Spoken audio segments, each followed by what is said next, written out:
2রা জুলাই মন্ত্রিসভায় আলোচনার জন্য আনা হচ্ছে ইউসিসি বিল। বিধানসভায় জানালেন মুখ্যমন্ত্রী শুভেন্দু অধিকারী। মুখ্যমন্ত্রী জানিয়েছেন, মূলত 3টি রাজ্যের সফল মডেলকে সামনে রেখেই এর আইনি রূপরেখা সাজানো হয়েছে।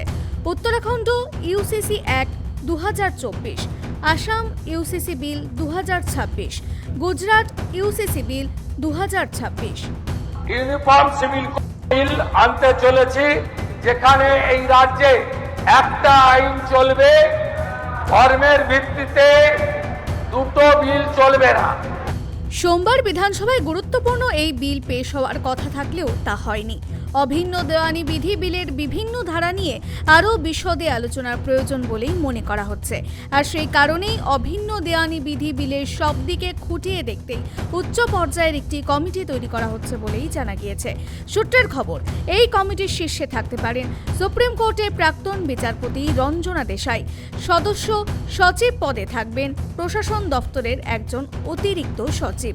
এছাড়াও কমিটিতে থাকবেন একজন অবসরপ্রাপ্ত আইএএস অফিসার, একজন আইনি বিশেষজ্ঞ, একজন বিশিষ্ট শিক্ষাবিদ এবং একজন সমাজকর্মী। আমি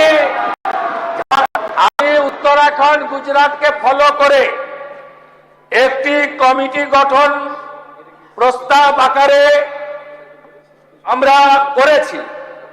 সেই কমিটির হেডে থাকবেন সুপ্রিম কোর্টের retired justice Ranjana Desai chairperson.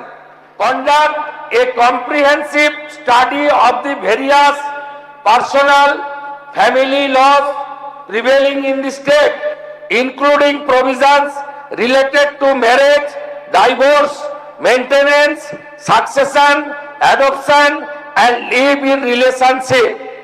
এই ধরনের মোট 9টি বিষয় এই কমিটিকে দেওয়া হয়েছে। আমি এই হাউসে অ্যাসিওর করছি যে এই কমিটিকে 4 সপ্তাহ টাইম দেওয়া হয়েছে।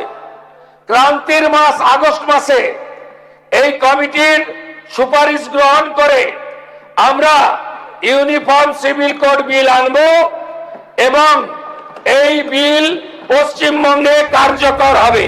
মুখ্যমন্ত্রী ঘোষণা করেন, রাজ্যের প্রাচীন জনজাতিদের নিজস্ব সংস্কৃতি ও ঐতিহ্যকে অক্ষুণ্ণ রাখতেই বেশ কিছু সম্প্রদায়কে এই প্রস্তাবিত আইনের আওতার বাইরে রাখা হয়েছে।